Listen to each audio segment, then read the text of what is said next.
Ya, jadi kita harus tahu juga white papernya ya, kita baca dulu itu seperti prospektusnya kalau di saham. Nah, tujuannya apa sih koin ini? Menyelesaikan masalah apa? Utility-nya apa? Terus potensinya seperti apa? Pembuatnya siapa? Pernah punya track record jelek nggak sebelumnya? Total supply koinnya berapa? Jadi hal-hal seperti itu harus kita pelajarin. Jadi kalau kita mau membeli suatu koin, kita jadilah penjual dan pembeli koin itu. Jadi kita tanyain diri kita.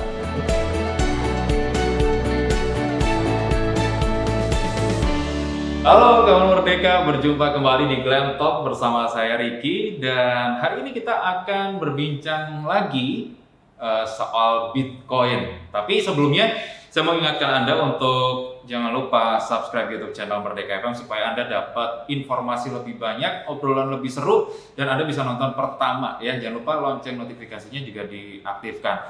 Hari ini kita masih bersama dengan Pak Sigit Tanoko, seorang crypto influencer dan juga founder dari Crypto Indonesia Club atau CIC. Selamat siang Pak Sigit. Selamat siang Pak Riki. Kita ketemu lagi di edisi kedua ngomongin soal Bitcoin. Hari ini kita lebih spesifik Pak, ngomongin soal kaya dari investasi Bitcoin. Ini kayaknya klimaksnya gitu. Tapi santai gitu ya, kita kan masih ada beberapa pertemuan lagi ngomongin soal Bitcoin. Tapi sebelum itu, saya sudah memegang satu buku dari Pak Sigit Tanoko. Ini adalah Bitcoin 101. Ya, ini adalah buku yang diterbitkan dan ditulis oleh Pak Sigit sendiri ya Pak ya? Betul. Yang isinya adalah basic dasar dari Bitcoin. Jadi untuk masyarakat awam yang sangat pengen sekali mempelajari Bitcoin sebelum benar-benar terjun, bisa baca-baca buku ini dulu. Betul, betul. Nah, ini bisa didapatkan di mana Pak? Di Tokopedia ada. Di Tokopedia ada. Oke, jadi baca-baca dulu aja sambil nonton video ini ya. Tapi seperti yang sudah saya bilang tadi di awal Pak, bahwa hari ini kita akan ngomongin soal kaya dari investasi Bitcoin. Saya langsung aja to the point. Apakah kita memang bisa kaya dari investasi Bitcoin?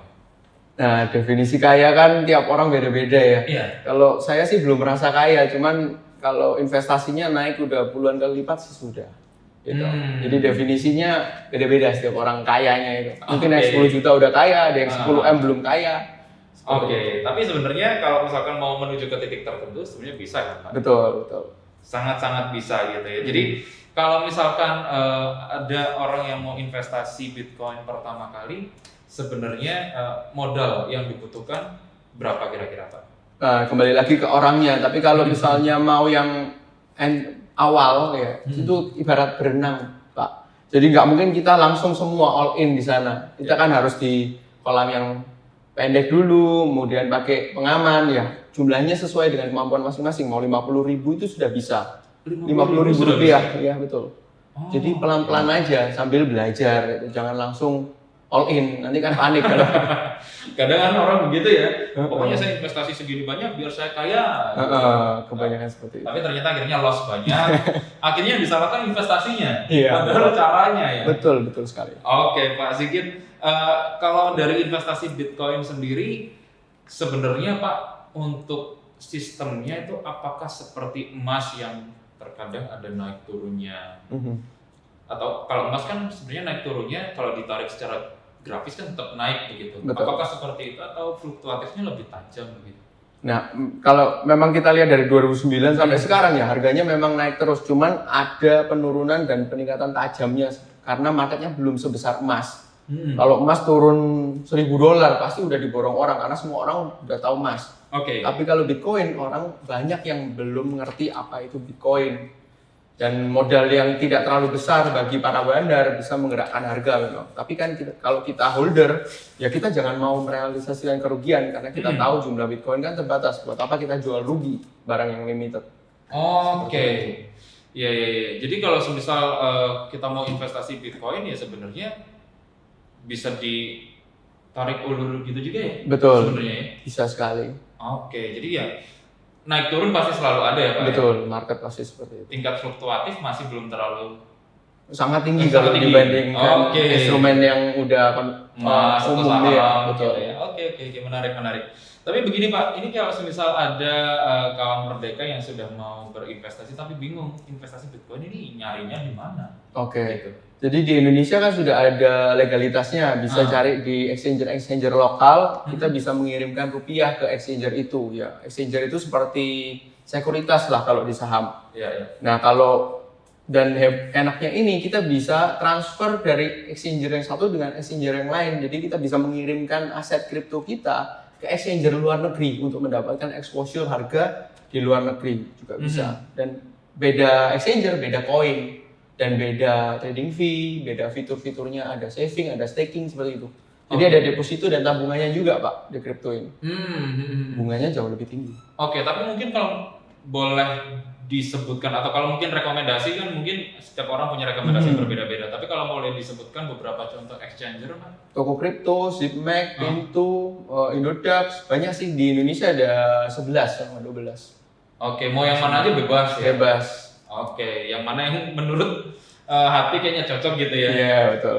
Yang penting berarti buka account dulu ya? Iya, harus buka account dulu. Ada akun demo juga kan pasti? Nggak ada kalau ini. Kalau Bitcoin nggak ada ya? Nggak ada.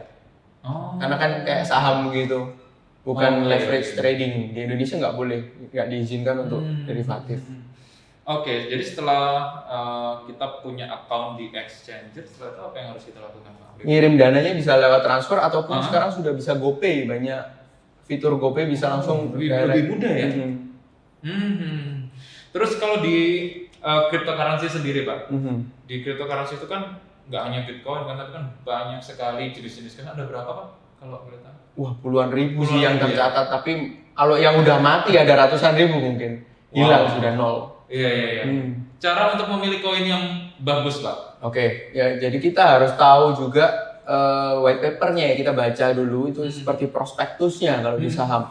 Nah, tujuannya apa sih koin ini? Menyelesaikan masalah apa? Utility-nya apa? Terus potensinya seperti apa? Pembuatnya siapa?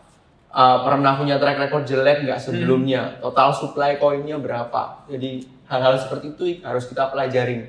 Jadi kalau kita mau membeli suatu koin, kita jadilah penjual dan pembeli koin itu. Jadi kita tanyain diri kita, kenapa kok saya harus beli ini? Nah, kita yang menjawab. Kalau semua pertanyaannya bisa terjawab, nah baru koin itu layak kita beli kan. Kalau Anda nggak bisa menjawab, berarti Anda nggak ngerti koin ini koin apa. Iya, jadi jangan atas dasar ikut-ikutan ya, itu yang bahaya ya. Oke, Pak Sigit, kalau dari pengalaman Pak Sigit, kalau melihat track ke depan, kayaknya yang berpotensi bagus yang mana Pak? Kalau untuk yang paling aman yang seperti saya lakukan ya Bitcoin, 75% aset kripto saya di Bitcoin. Sisanya baru di altcoin. Altcoinnya adalah koin selain Bitcoin ya. Jadi biasanya apresiasinya itu jauh lebih besar dibandingkan Bitcoin, tapi resikonya juga lebih besar. Gitu. Oke. Jadi keuntungan besar pun juga resiko yang didatangkan juga ya harus hati-hati juga. Benar. Manajemen resiko sih yang paling penting Betul. Pak ya. Tapi kalau dari kripto sendiri Pak, cara kerjanya seperti apa Pak? Apakah kita setiap hari misalkan harus ngeluangin berapa jam untuk main begitu? Kalau long term nggak perlu ya, jadi kita bisa lakukan dollar cost averaging, yaitu beli setiap periode tertentu, beli akumulasi aja. Secara jangka panjang kita akan apresiasi kok. Jadi kalau kita average dari 2009 sampai sekarang, itu perkiraan harganya Bitcoin dalam 1 tahun itu naik 100-200%. Jadi kan udah oke dari kita dollar cost averaging aja. Tapi bisa juga kalau main di derivatif marketnya, ya kita harus melihat chart itu main berapa detik atau berapa menit kayak forex gitu, bisa juga leverage kali 50, kali 75, kali 125. Oke, jadi mana yang bisa dengan waktu masing-masing orang? Kenyamanan gitu ya? setiap orang, dan ini kan open marketnya 24 kali 7, jadi terserah kita Bebas mau ya? terus. Kita bisanya malam ya malam, bisa di pagi sebelum berangkat kerja ya pagi gitu ya. Benar. Oke, tapi kalau dari cryptocurrency sendiri Pak, kalau dari hitungan resiko, misalkan ada buruk, sedang, bagus. Kalau cryptocurrency lebih masuk yang mana Pak? Untuk Bitcoinnya atau cryptocurrency secara global? Global. Sedang mungkin ya, atau buruk mungkin ya, karena banyak koin-koin yang dibuat oleh orang-orang itu secara sembarangan. Satu developer bisa bikin ratusan koin dan tidak ada gunanya semua gitu juga ada. Tapi kalau Bitcoinnya sendiri ini menurut saya yang paling aman ya dibandingkan kripto yang lain dan investasi yang lain, karena kita bisa memanage uang kita 100%, nggak perlu dititipkan ke orang. Oke, tapi kalau kita ngomong soal realistis kan berarti ada resiko yang bagus, ada resiko yang paling buruk kan. Iya. Misalkan kalau dari pengalaman Pak Sigit sendiri, resiko paling buruk yang bisa kita dapatkan dari cryptocurrencies? Investasi kita jadi debu, Pak. Yang terburuk, yang kita beli koin yang tidak ada harganya. Gitu. Iya. Jadi itu pun hanya dalam satu jentikan jari kan, bisa jadi ya? Iya. Satu klik aja bahaya ya? Betul. Oke, iya kayak Anda nonton Avengers Endgame jadi satu jentikan Thanos aja jadi debu gitu. Oke, tapi sebenarnya apa sih Pak yang harus dipelajari oleh masyarakat awam sebelum investasi benar-benar di Bitcoin misalnya? Pahami dulu teknologi blockchain dan kegunaan Bitcoin sebenarnya. Jadi segala sesuatu kalau ada gunanya pasti akan ada harganya. Setuju ya, Pak? Iya juga sih. Betul, seperti jadi, itu. Pelajarin dulu gitu ya, mau investasi jangka panjang atau jangka pendek begitu juga ya. Tapi kalau Bitcoin emang idealnya untuk jangka panjang atau pendek sebenarnya? Saya lebih ke arah tabungan. Jadi saya sudah nggak nabung lagi di fiat currency, nggak di bank, tapi sudah ke Bitcoin. Jadi ketika saya butuh ya, saya cairkan berapa yang saya butuhkan saat itu. Dan sambil nunggu saya butuh, harganya terapresiasi tiap tahun gitu. Nah itu dia. Jadi kalau Pak Sigit ini kan sudah nggak lagi di bank berarti ya investasi? Iya, dikit sekali ya buat untuk beli apa kebutuhan mendadak. Tapi sebenarnya perbedaan paling signifikan Pak dengan misalkan investasi di bank begitu, apa yang paling membedakan dengan Bitcoin? Bunganya dan apresiasi keuntungannya. Jadi udah ada bunga, masih ada apresiasi keuntungan. Kalau di fiat currency nggak ada apresiasi keuntungan, Rp1.000 tetap Rp1.000, hanya bunga aja. Oh iya. Di sini dapat bunga plus masih bisa naik harganya ratusan persen. Seperti itu. Tapi ditekankan sekali lagi adalah mungkin yang saya sering kali dengar ketika orang berinvestasi itu adalah jangan serakah gitu. Betul. Jangan serakah karena ya bahaya juga. Makanya yang sebenarnya kalau seperti ini kan sangat-sangat butuh komunitas begitu ya. Benar. Pak Sigit ya.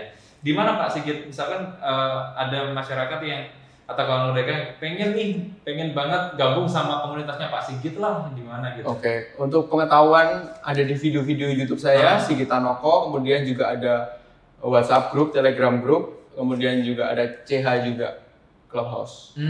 Iya. Jadi nanti bisa belajar bareng Pak Sigit juga. Dan kalau misalkan mau awal-awal belajar mungkin ya buku ini sih, ya. Bitcoin 101 ini bisa menjadi mungkin sedikit banyak solusi lah sebelum benar-benar terjun ke yang lebih serius. Gitu. Benar. Oke, terima kasih Pak Sigit sekali lagi. Next kita masih ada satu kali obrolan lagi Pak, satu kali episode lagi, mudah-mudahan nggak bosan-bosan sama saya ini. Oh aman. Aman ya. Oke, terima kasih juga untuk kawan mereka yang sudah menyaksikan video ini. Masih ada satu obrolan lagi, satu episode lagi bersama dengan Pak Sigit Tanoko. Jadi pastikan Anda subscribe dulu YouTube channel Merdeka FM dan jangan lupa nyalakan lonceng notifikasinya supaya Anda bisa dapat notifikasi terlebih dulu untuk Anda bisa dapetin video-video keren dan juga informasi keren dari Glam Talk Merdeka FM. Saya Ricky Giovanno pamit, sampai ketemu di Glam Talk berikutnya. 106,7 Merdeka FM, musik terbaik 90-an hingga kini.